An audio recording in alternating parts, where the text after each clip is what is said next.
Now. So what's up, everybody? Hope you guys are doing amazing. Welcome to the stream. Super excited to be back here with you guys. It has been what has felt like forever since we've connected here on YouTube Live for our weekly market outlooks. A quick shout out to Brent for holding it down these last couple of weeks that I have been traveling and doing a bunch of other stuff. But again, we are back in the mix, ready to go. So super grateful, super excited. Let's go ahead and send these links out and flood this up. But we should be live now, should be good to go. So yeah, without further ado, let's waste no time. I got my amazing co-host, the one and only Mr. Brent Badal in the building. How you feeling, bro? Yo, what's up, bro? Good to have you back. Of I'm gonna course, the make NAS you bros are back in action. But 100%. yeah, it's been a chilly morning here in Texas. I don't know how it is Yeah, over there for Houston, but over yeah, here, it it's is. like, yo, what the hell? I gotta go spray up the sweater, the hoodie, everything again. But we're good, bro. We're Yeah, good. We're live. We're about to continue to do what we do. And this one's gonna be fun because the last one that I held it down, I projected some numbers. What do I gotta say, as usual? Worked out. But I think this is gonna be a special one because of Bitcoin, because we're about to say we told you so 3, 4 months ago. We told you so. So I think this is gonna be a fun little outlook haul for sure, bro. So let's get to it. for sure, bro. Alrighty, guys. So I see everybody flooding into the chats. We got Noemi, Benjamin, Peter, Chris, Jeremy, Steven, Lucas, Alex, Lenny, Sandra. Let's go. Awesome. Appreciate you guys for tapping in. So, guys, remember, we're always going to hold true to our goal. We want to hit always new numbers as far as our live audience goes here on YouTube Live.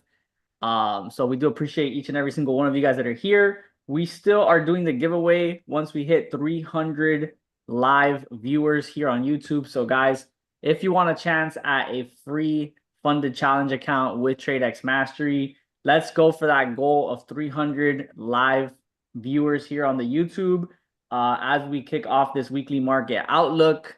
I know that we gave away our first account a while back.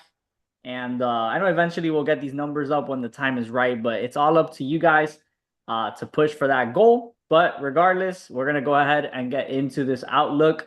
For those who it may be your first time ever being on one of these calls, we usually kick things off with Brent covering the fundamentals, which is going to be absolutely crucial this week, not just with Forex Factory, red folders, and all that good stuff that we usually see, but I think Brent will agree that right now, with the tariffs and kind of the fear index that we're seeing in the market, it's gonna be. I mean, we've been saying the market's gonna be interesting for like a little bit now, but it just continues to stay interesting, with everything going on like globally with politics and everything. So we got a lot to unpack here. So I'm gonna get out of the way here and let Brent kick things off the right way with the fundamentals.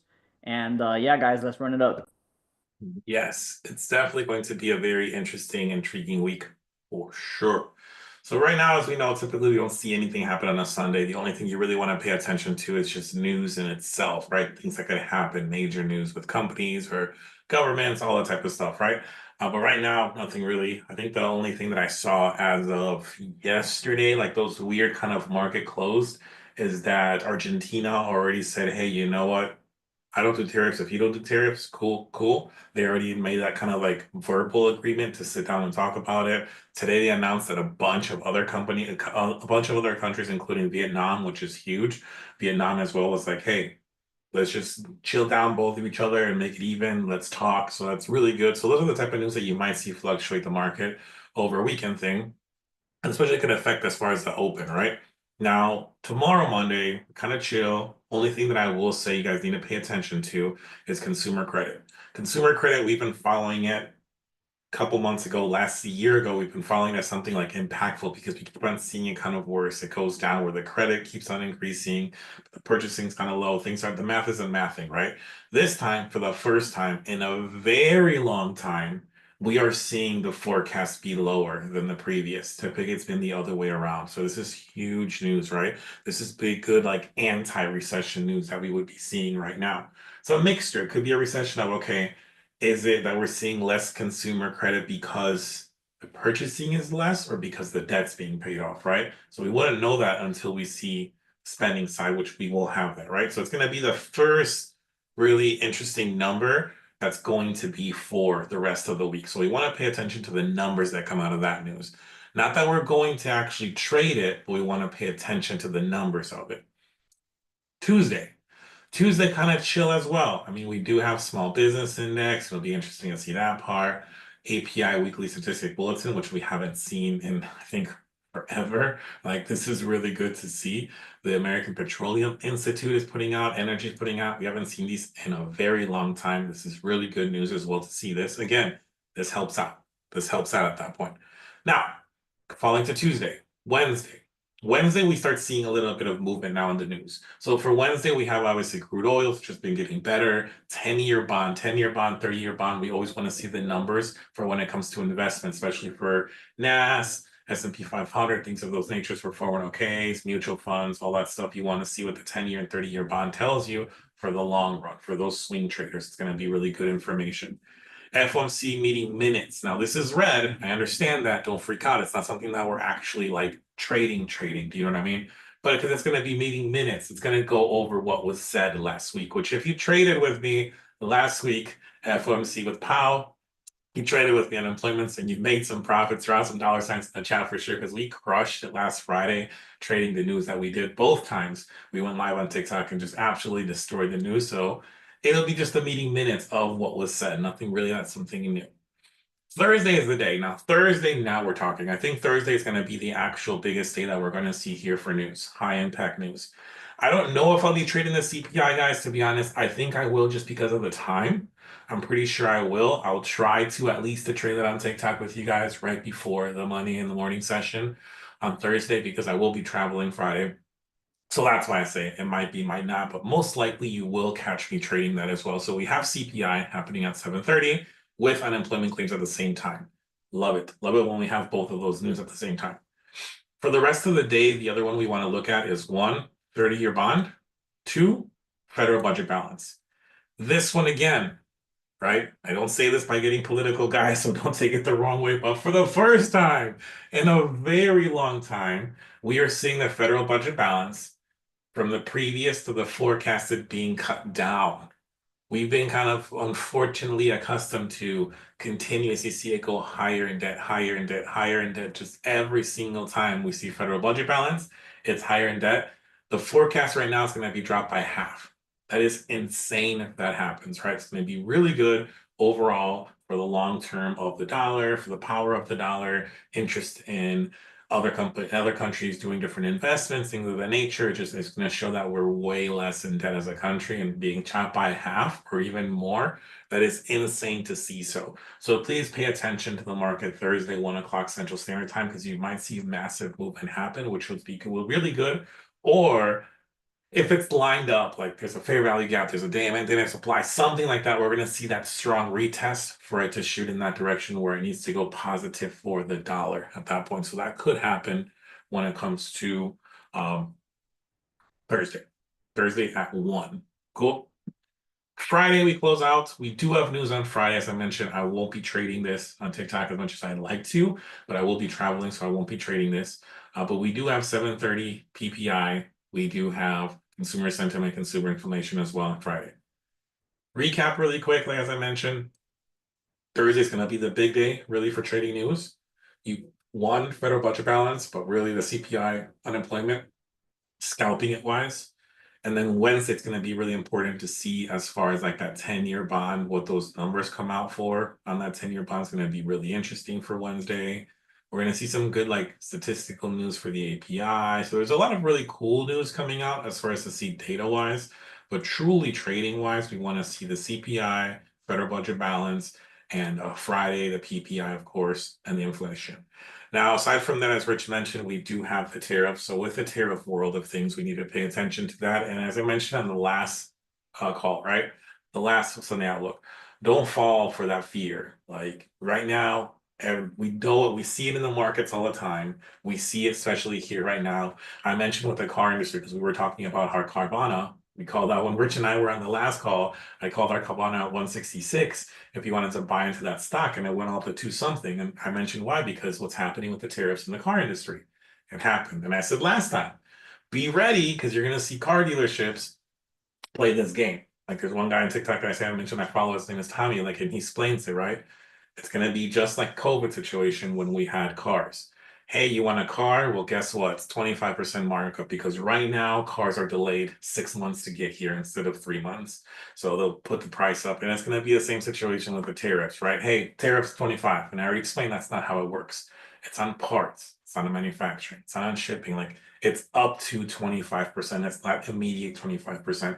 So there's going to be that fear side of a lot of companies, a lot of works. In a sense, like you could even maybe run down home. Hopefully it doesn't happen, but your employer could be like, hey, you better probably come in a little bit earlier, stay in a bit late, take one for the team because tariffs. Bro, that doesn't mean anything. You know what I mean? So don't fall for the fear. Make sure you're looking at the charts, looking at the candles, make those decisions you have to make. We've all gone through decisions in life where a lot of times, like I had to liquidate all my 401k, I had to pay rent, right? I got rid of all of my Pokemon collection. I had to take care of the trading side. Like there was certain things that you have to do sometimes in life, but the last thing you want to do right now is fall into the media and fall into that fear of, oh, I need to do this, I need to do this because tariffs are coming. It's not. Calm down. It's cool. Look at the charts. The cool thing about trading, and I've said it before, it sounds horrible, but when people tell me all the time, oh, you're a trader, yeah. Oh, so if the market crashes, you're gonna do horribly. You're probably gonna go broke and lose everything. I'll be like, no, I'm just gonna sell. It's gonna suck for everybody else. Yeah, it sucks for the United States, it sucks for the dollar, but even on the fall, I'm gonna make money. So that's the beautiful thing about what we do in trading. Just remember that. But till then, let's go to the charts. Let's go to it. Rich, if you're ready, let's go ahead and jump over to NAS. Look at these charts. Let them know what happened, what we did, and take it from there. Let's get it, bro. Appreciate you catching us up on everything as far as fundamentals for sure, including tariff news because that is super relevant.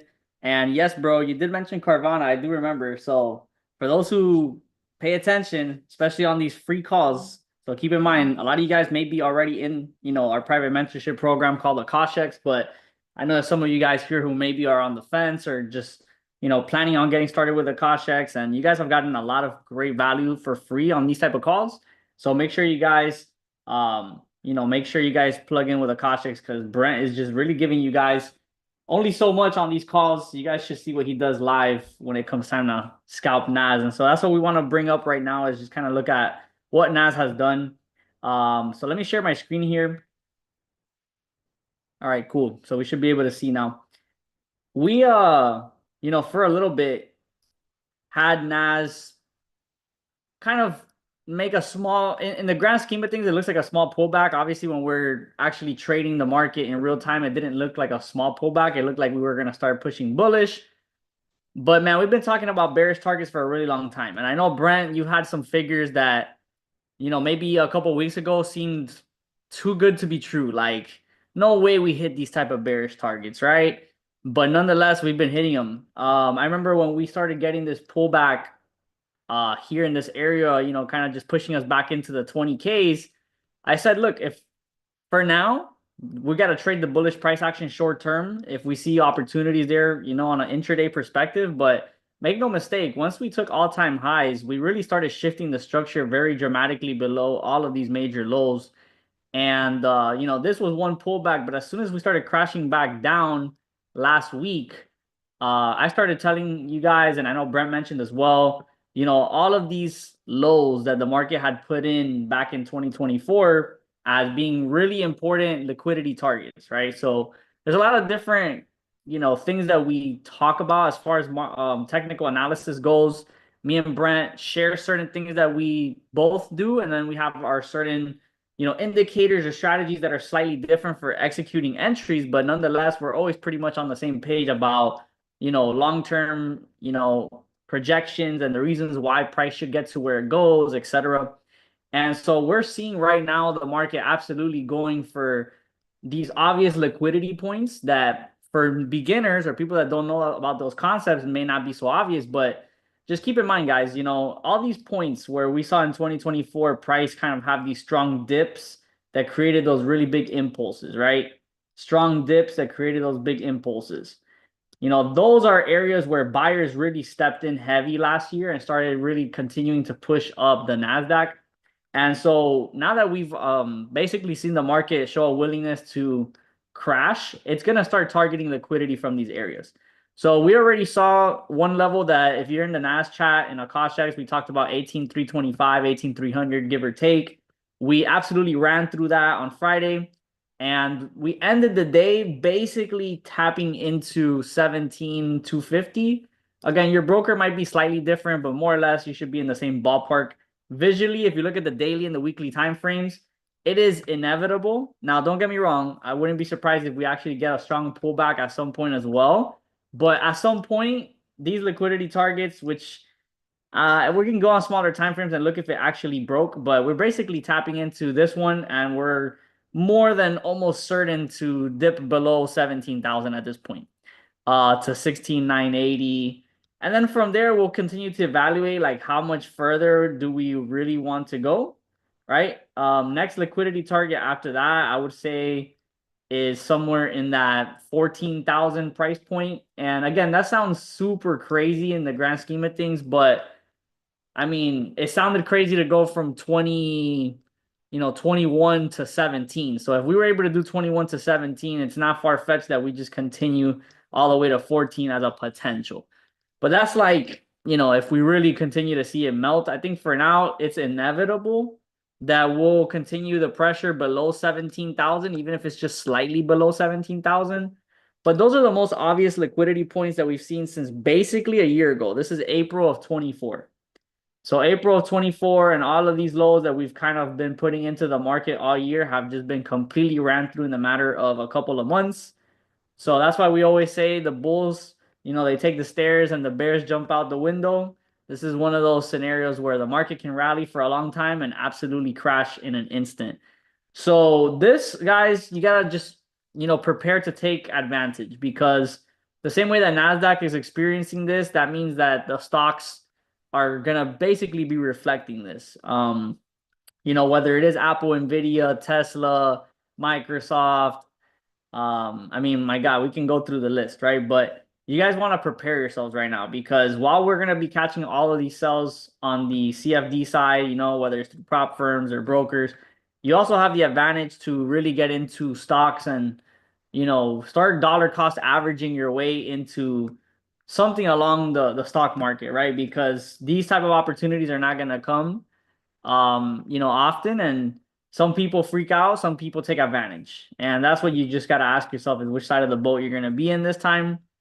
But yeah, man, that's really what we're seeing right now. Again, it's just a complete meltdown, and we're going to be targeting these major lows, and depending how we react, I would think off of these major lows that if we do get that push below 17,000 first, that we would at some point get a very strong pullback back into 18,000 plus, just to fill in massive fair value gaps on the daily and weekly time frames.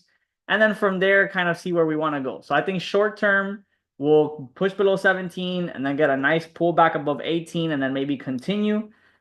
Just because, there's not really a lot of reason for the market to rally now, with the information that we have. So I'm looking at things from a very higher time frame perspective right now, just because we gotta kind of see like where are we targeting, right? And I think those liquidity points below 17,000 are something to think about. Now, really, this huge meltdown started on this was Wednesday. So on Wednesday, we saw late in the New York session after we had, why is my trading view tripping? Hold on. I think it was Trump announcements that took place late in the afternoon on Wednesday. We had this massive like spike and then sell off. This is really like the catalyst that kind of, started this huge meltdown that we've continued to see. So at some point though, when we do get those big pullbacks above 18, we'll come back into where things all started, right? So whenever you start seeing those big shifts in the market, that is where, when price starts to reverse, that's where it will get to. So even 19K plus, I think we'll see again once we slow down. with the bearish pressure. So again, just to kind of finalize my thoughts and let Brent do his analysis, I would say, for now, short term, break below 17,000 and then accumulate our way back up into 19 maybe, and then see what it does from there.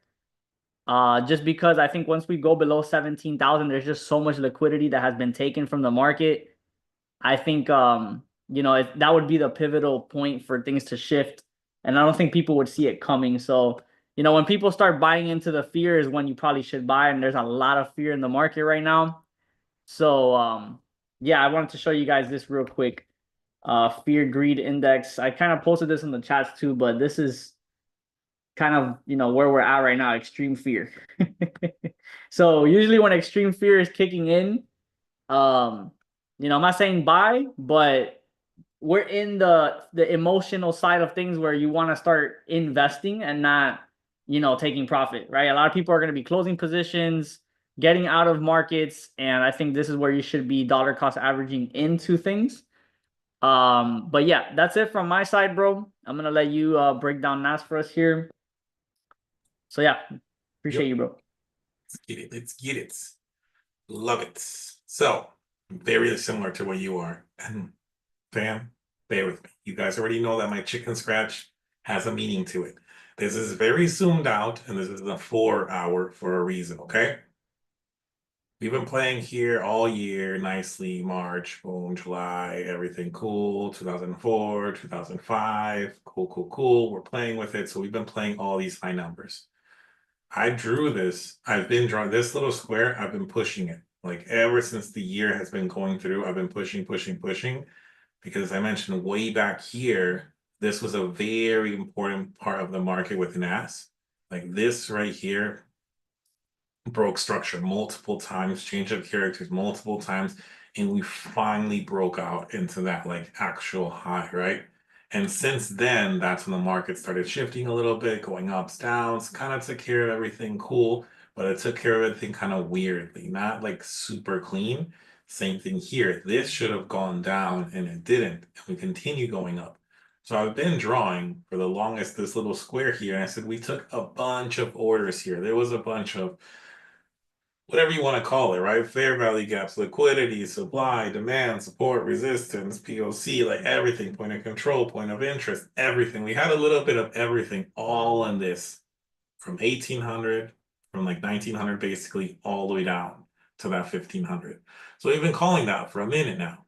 It hit, right? It finally hit. We started seeing that drop right away from the beginning of the week, right?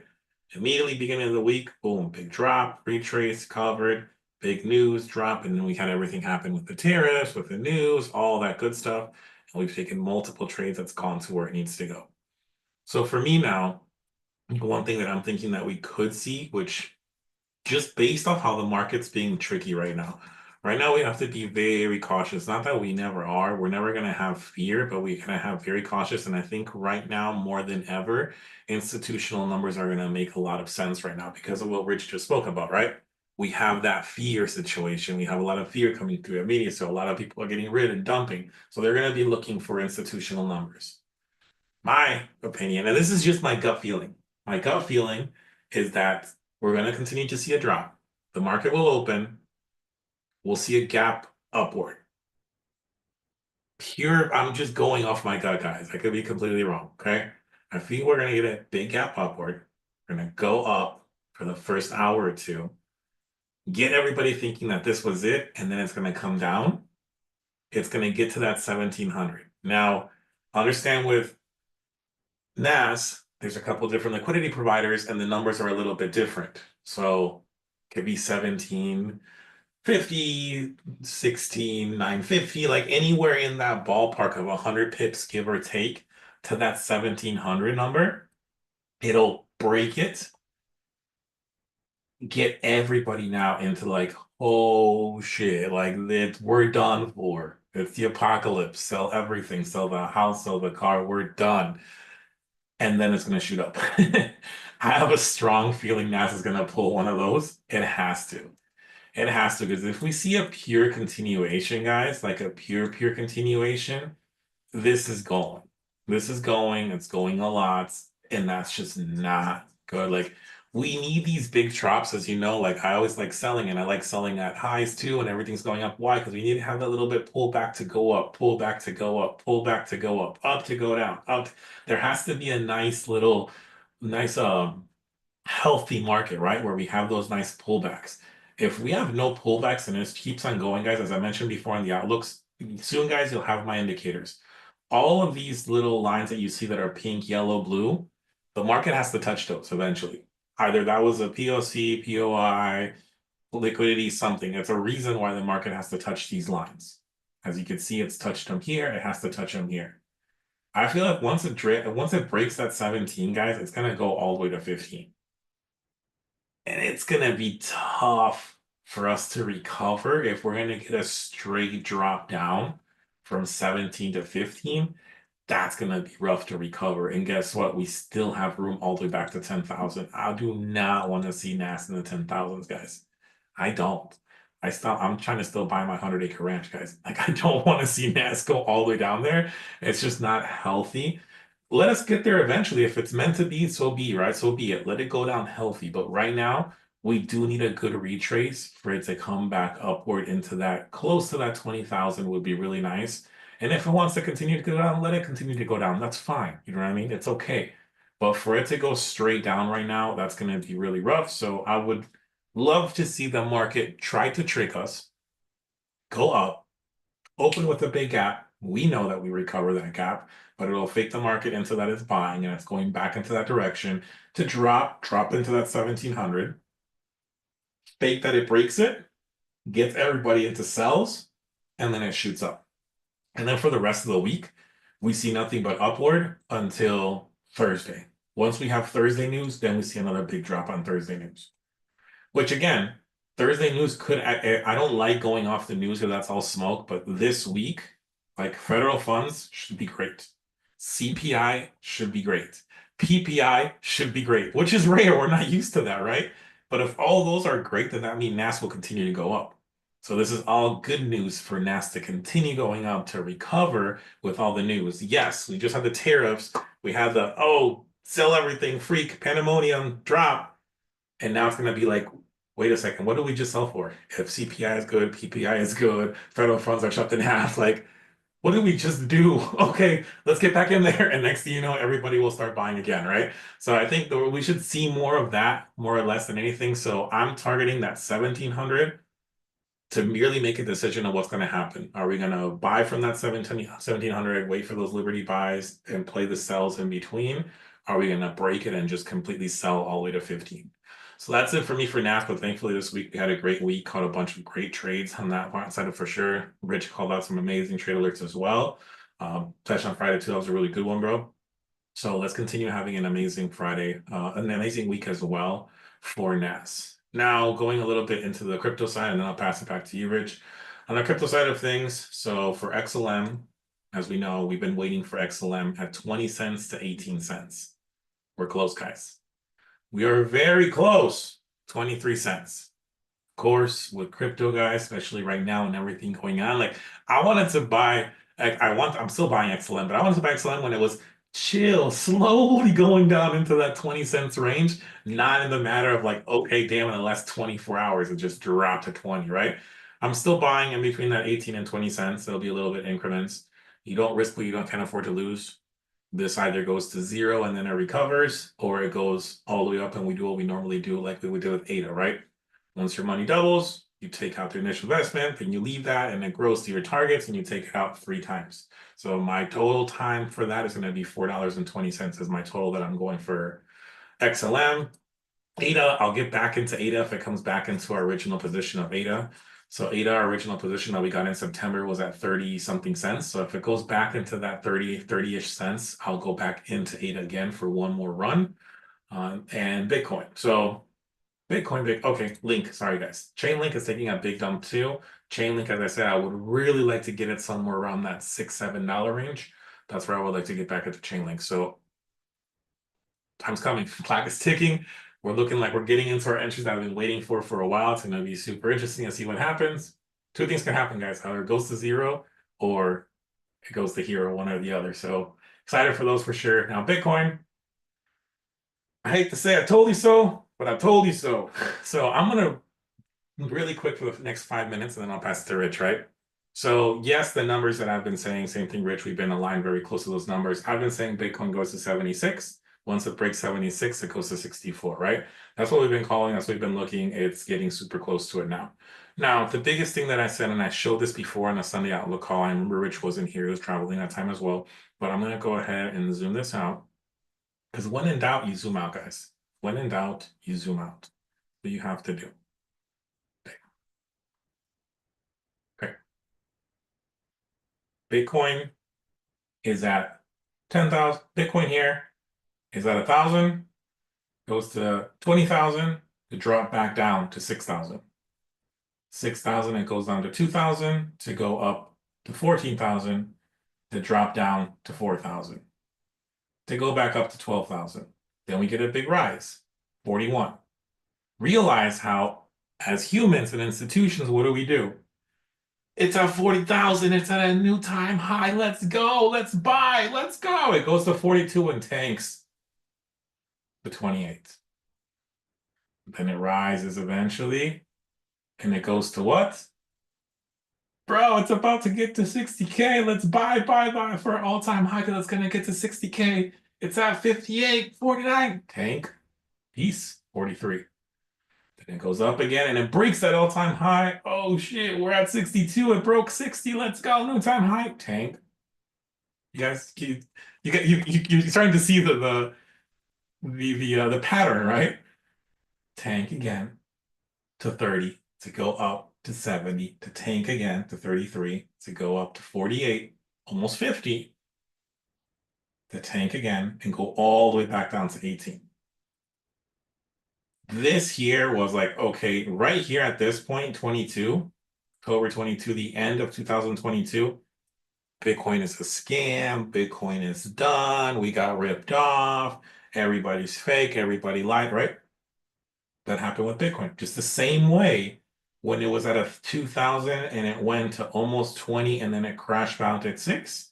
The same way it almost went to 40 and crashed at 28. The same way it went to 65 and it crashed at 28. The same way it went to 70 and it crashed down to 30. Here's where it became nothing. And for a very long time, for a year, it was nothing. And then it starts rising again. And what happens? It goes to 49,242. It's at 50, new time, bye. Peace goes down to 38. And then it rises again. So by Rich and I, when we give these numbers, guys, on crypto, one, we look at candles, rebellion gaps, all that stuff that we already know how to do. But we already have seen this before. Rich and I have been around since 18, 19, 17. Like we've seen these runs, we've seen these patterns happen over and over again. So what happens again? It goes to 99,971 and it tanks to 89. Then it finally breaks 100 and it breaks to 92. Then it goes to 108, almost to 110. And what happens? It crashes to 90. Tries to go again above 100. Yep, it's definitely going to 110. Nope, crashes to 89. Then it goes to 109,568. Oh, this time it's definitely giving a new all-time high at 110. 100%. Nope. And it's been taking since then. It does this over and over and over and over and over. The cool thing about this is what? If you missed Bitcoin at 1,000 back in 2017, it went up to drop down and everybody left. If you got in here in 21 at 65 and it tanked, guess what? Everybody left. So every time it does this retrace, what happens? The uneducated fall into the fear, they buy high and they sell low, right? It happens. It happens all the time. I took a big withdrawal, right, from one of the prop firms. And I was like, okay, cool. I'm going to actually pay myself this time. I want to buy a new watch. Let me take the big withdrawal. I took that withdrawal at 87. Forgot about it.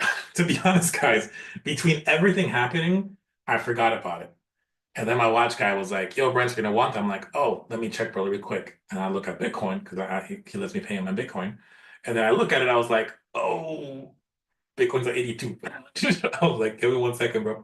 That's not, I don't wanna, I just transferred it from my prop firm wallet to my crypto wallet right about 87. I don't want to have to cash it or change it, like I'm gonna lose, you know what I mean? So I've been in that pattern right now. I needed to go to 88. It went to 88 when Trump spoke, and it went down immediately in a split second, right? So guess what, guys? So what do I do now? Do I do what the uneducated do? Do I freak out? Do I cash it out now? Under, almost 10,000 under, just in panic because it's gonna drop? Or do I continue moving my other eggs in different baskets, continue dollar cost averaging on my points? And guess what? By the time it gets where it needs to get, I have more and I could probably buy 2 watches now, right? It's all education, guys, and it's all emotions. Control your emotions. Literally, I'm down right now on my Bitcoin thing. And that's why I don't even like Bitcoin, but that's how the platform pays, right? I'm cool. I'm sleeping like a baby. I'm perfectly fine. Like, it's okay. I'm not gonna panic. I'm not gonna fear. Yes, it's probably gonna freaking tank to 76 and then to 64. And if it breaks 64, bro, we're gone. Like, we're gone to 56 and more. Like, it could take a big, big, big drop. So it all depends on really what I think we're going to see this time around. It's going to be a little bit different. Is are we going to see many educated people make educated decisions? Or are we going to see a bunch of people panicking and making panic decisions? Panic decisions, we're going to keep continuing to see Bitcoin drop. Educated decisions, we're going to see a lot of people coming in and start dollar cost averaging. Oh, it hit 56. Perfect. It's a number. And it's not just me saying 56, 76. Rich said around 76. Armin said around 76.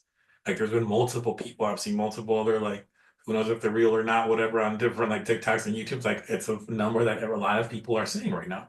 So I'm sure a lot of people are going to buy in at that 76. So when a lot of people buy in at that 76, will it start shifting the market at that point? Or will 66, 76 be our low? And will it continue to going up? That's a great number if it does. 76 is a good number. It's above the last. It comes take care of this big when you had a change of character.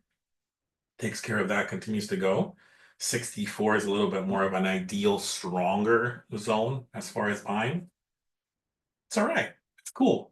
Because this one, I'm gonna leave Bitcoin do its thing, and I'm gonna go have fun. If XLM drops to that 18 cents, ADA drops to 33, XRP drops to $1, and I'll be distracted over there. And eventually, when Bitcoin comes up, comes up. And guess what? If it doesn't, it doesn't. That's it. If it doesn't, it doesn't. I didn't put all my eggs in that basket. It's good. It all levels out. It's fine. We brush it off, we move on, and guess what? Brokers make withdrawals almost every single day, so we can make our withdrawals still. Like, that's not going to stop me this week to get more prop firms funded to take more withdrawals. Like, it's cool. It's going to keep on happening. We're going to keep on moving. So that's other stock that I was looking into, guys, just because it makes sense. I haven't fully looked into it yet. I need to look into it because I'm not like a stock fan like that, but like Rich is the one that I blame all the time because when he did his Peloton, I was like, wait a second, bro. I can do stocks too. Now that I think about it, like I can read candles too. Why am I not doing that? So we had fun with Carvana. Went in, made our money, went out. I have to rechart Carvana to see what's a better entry because it is going where it's back at that entry point that we got in. But we already made our profits. Where I told you guys just to take it at 200 and beat on it, went to like 230. The other one that's interesting and I was reading a lot on was AutoZone. So with everything that's happening too, it's the picture that is already being painted right now with the car industry, at least for the next 2 years. Used, I think, is going to be predominant more than anything, and companies like Carvana that have been sitting on cars for 300 and plus days that have been just sitting there, they're going to have a little bit more strength selling versus new. That's just depending on the dealership side of things, right? Of how they're playing their cards. But I think it'll be really strong for companies like Carvana. On the other side of things too, I think companies like what is it called? The auto part ones. I think it's not O'Reilly, which is the other one. There's one that has stocks. I can't remember exactly right now. I just had a brain fart for the moment. But there's an auto part one, a major auto Oh, part. advanced auto parts? I think, yeah, Advanced Auto Parts. So they have stock, they've had stock for a long time, and they're actually one of like they have multiple branches underneath them as well. That's when I think it's going to be interesting to look at. So it's just when you start again, break out the box a little bit. Okay, I see what's happening with the news, the tariffs, the fundamentals. Okay, well, if auto repair is going to happen. Which stocks are in auto repair? Let me go look at those. You know what I mean? Like AutoZone, Advanced Auto Parts, like all of those have Napa. So it's like a lot of those have stocks too. So it's just interesting to see like, okay, which out of Napa, AutoZone, Advanced, which is the one that has more branches, which is the one that's had more stocks, which is the one that has like, you just start deep diving and you play a little bit. You play a little around with your profits, and then that's when you start just spreading them around here and there, see what happens. Umbrellas, yep, exactly. You just play with it. So that's homework for you guys. Now I just gave you guys something fun to look at, look around with. You might find a stock that you like, spread a little bit, sprinkle a little bit on there, and next thing you know, it might grow into something, right? It's just a little way to have fun. But pass it back to you, Rich. I don't know if you have anything as far as crypto side of things before we wrap it up. Yeah, I'll keep it very, very brief.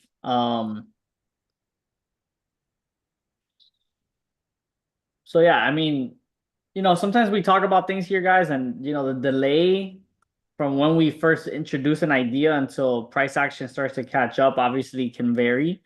Um, we talked about really since we were at 100K, 90 something, basically once we slowed down, it was just inevitable for us again to get into the fair value gaps here in the mid 70s. And I already told you guys, and nothing changes. We're just allowing price to finally unfold. This area is going to be very important. Obviously, we saw a lot of structure develop here, a big breakout from there, and now we're touching here. Okay. So essentially, we're gonna bounce from this level, or we're gonna slightly bounce and then end up coming for like 52. So there's only so many scenarios. We just gotta play it how it goes. Personally, for Bitcoin, for me to want to like load up and drop a bunch of money into it expecting big returns, there's possibilities obviously for us to get into maybe below 50, but I mean, it's not really my focus at this point to try to make big money plays with Bitcoin. I feel like Bitcoin at this point in the mid 2020s era is something where I would be more focused on using this as something to just kind of have as like like how people invest in index funds, and they're expecting 10% a year, for example, right? I just think that Bitcoin is a long-term, very solid investment. The banks have already solidified themselves here and they will just continue to do that. It's kind of like investing in gold, I feel like at this point. So for really aggressive money plays, I think that we just use this to kind of chart our way through some of the altcoin stuff. I've talked about ETH below 1,000. I still 100% think that's happening. Obviously, when we were in the 3,000s, that sounded a bit absurd, but guys, like we can never fall prisoner to like the moment. I feel like people fall prisoner to the moment so much, especially when we're in very high pricing. We've seen literally proof that Ethereum will go from 1,000 to 200. So to go from 5,000 to 1,000 is not far-fetched. And I think the technicals are starting to basically support that, where we failed to really make progress above these highs.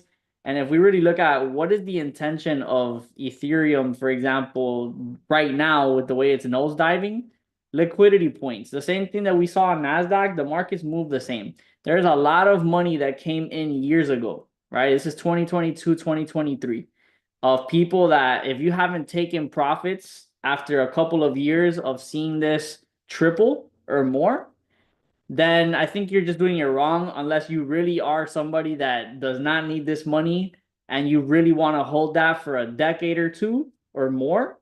Then okay, that's fine. You can really, afford to go through those ebbs and flows. But I think for somebody that's looking to just get into crypto and take profits and reinvest the way that, I kind of have had like my family members and people close to me do over the past years, is man, like we got in Bitcoin at 10K, 11K, cashed out at 60, and I think that we get so caught up in the hype of like, oh, Bitcoin's going to 1 million. Da, da, da. I'm not saying it won't get there. I'm just saying that what's your plan? Like, do you want to actually see some of those withdrawals? Then I think that you shouldn't be scared of taking profits whenever the emotions are high on the euphoria side and then getting in again on the fear side. Like we talk about it, but then when you actually have to do it, it comes down to two things. It comes down to actually, like, we know to buy the fear and sell the greed, but to actually do it is a whole other thing. Because when it's time to sell the greed, you're like, bro, but what if it keeps going? And then when it's time to buy the fear, you're like, well, but what if this thing keeps tanking? Like, I'll be honest, some of my altcoin stuff, like the really, really altcoins, like ApeCoin, this, that, is in the dirt right now, like really bad. And I never put money that I wasn't willing to lose. I said that from the beginning.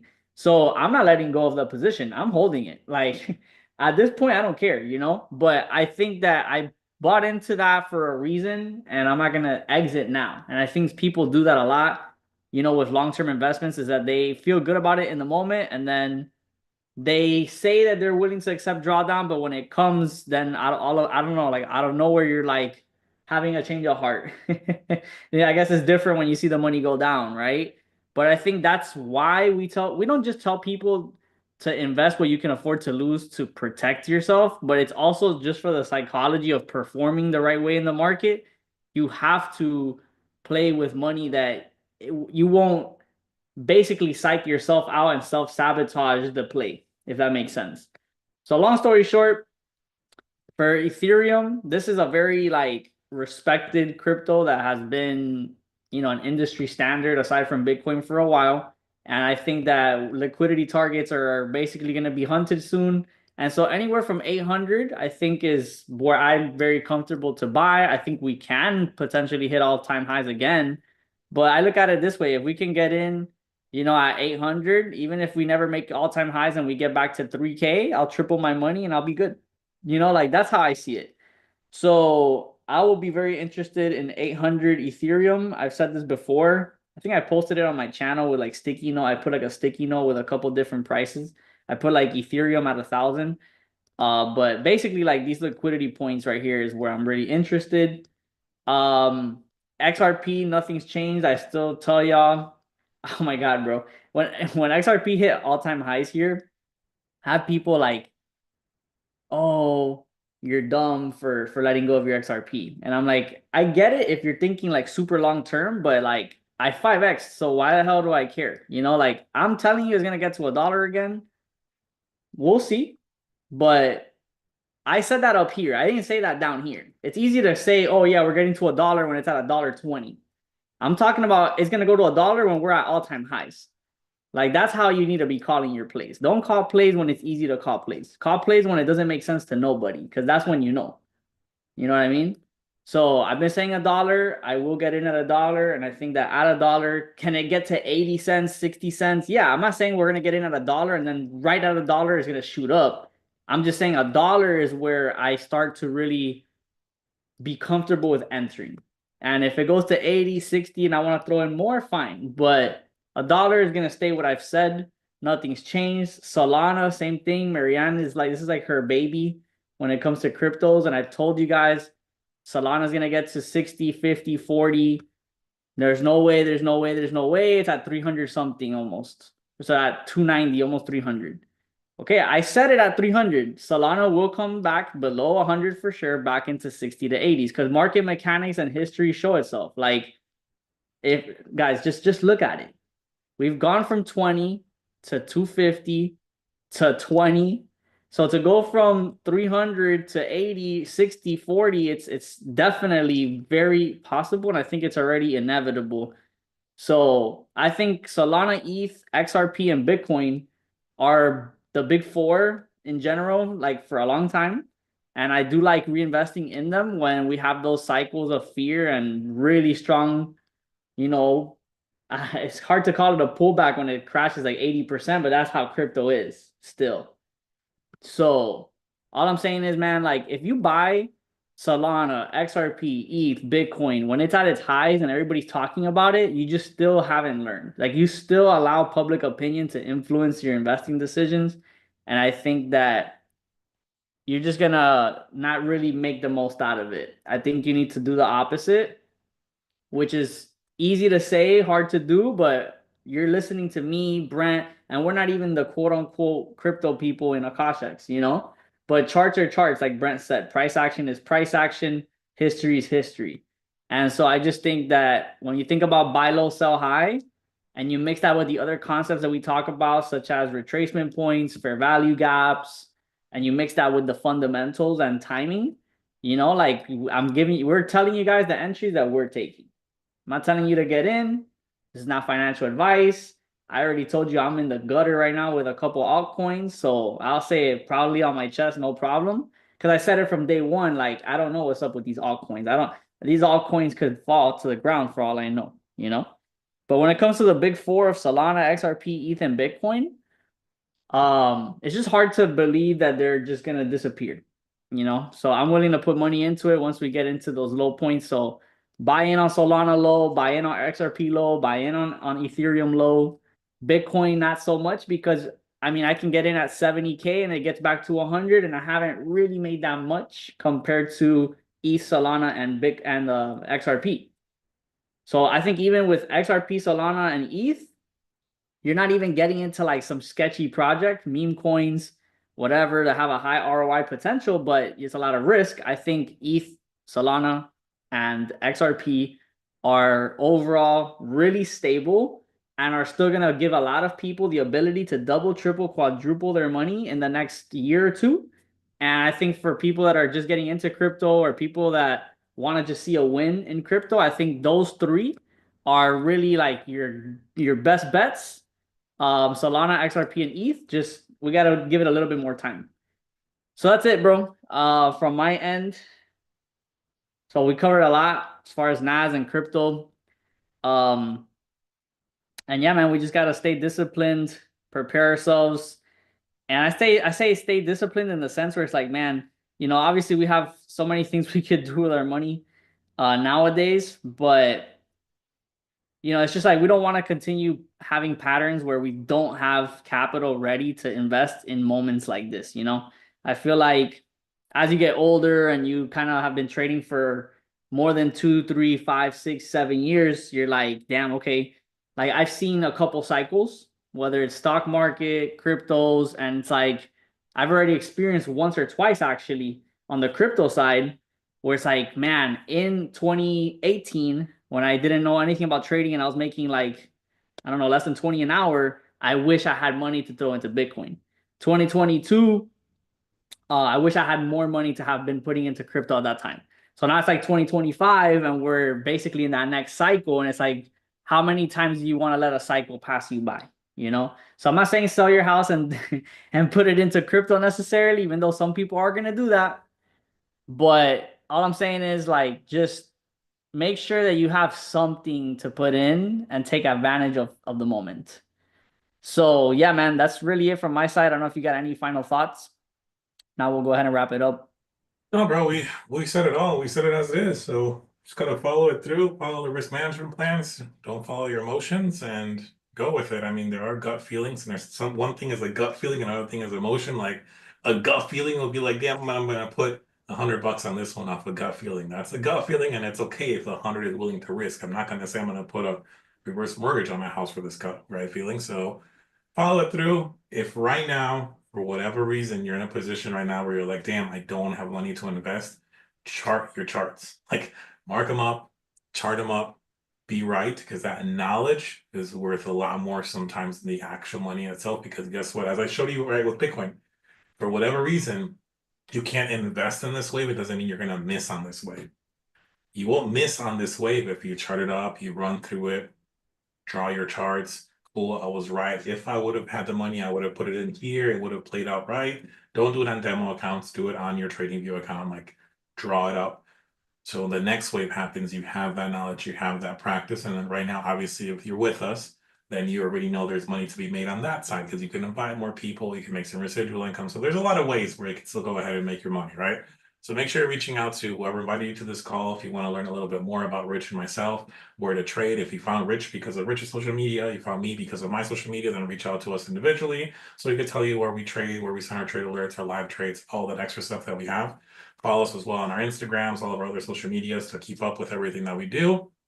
Most likely I will have Mindset Monday call. Like I said, this week is going to be really busy for me, but most likely I will have a Mindset Monday call tomorrow. Just keep an eye on the Instagram. I'll let you guys know what time that happens if it does happen. And till then, there's a lot of other stuff happening too. Of course, like I said, there's a lot of events coming up, a lot of good stuff. So just stay tuned, stay in your team, stay in the chat, stay positive. But that's it for me. As always, it's not about getting to the top, but it's about how many people you can bring with. So see you guys at the top. Let's get it. All right, y'all. You have an amazing rest of your Sunday. We'll see you guys on our live sessions and everything else if you guys are part of the team. If not, make sure you guys get started ASAP and let's make April a month to remember. Appreciate y'all, Brent. Thank you.